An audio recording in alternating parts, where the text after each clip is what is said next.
On January 15th, 2009, another tragedy could have happened in New York City. Instead, a miracle occurred. There were 155 people on U.S. Airways Flight 1549I.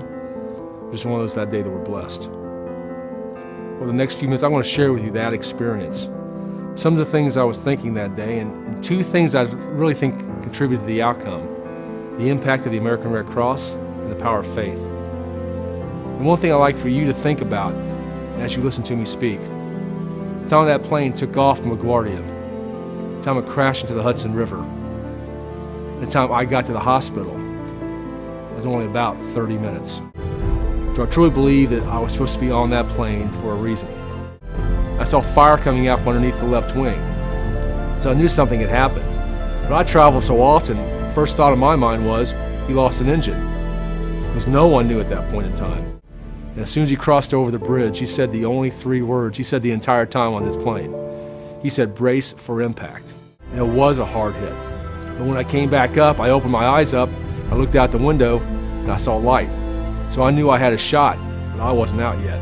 And to me, the right thing at that moment in time was to make sure everybody was out. So I waited. It wasn't like a minute, it wasn't like 30 seconds. You gotta remember, things are happening very quickly. The term I've used is controlled chaos. I started making my way out the exit door. But when I got there, I looked out, and it was an amazing sight. The wing was already filled up. The boat was already filled up. There was no room for me on the wing. And I always stop. I always want to thank my mom and dad at this point. If they hadn't had enough forethought when I was a child to give me swimming lessons from the American Red Cross, I'd never been able to get off this plane. I jumped in the water, started swimming to the closest boat that I could find. And all of a sudden, 2 heroes, 2 angels, to this day I do not know who these guys are, reached down off one of these ferries and grabbed me. I was so cold I couldn't even think. So when we hit shore, there were 3 people waiting for me. There were 2 EMTs, and a guy from the American Red Cross with a blanket, just like this. I don't know if you've ever been in that situation where you have nothing left except hope. So somebody from the American Red Cross went out in the middle of the night, 2, 3 o'clock in the morning. So I had something to wear the next morning. I was ready to go home. The CEO of the American Red Cross in Charlotte was there taking care of my family when I got off that plane.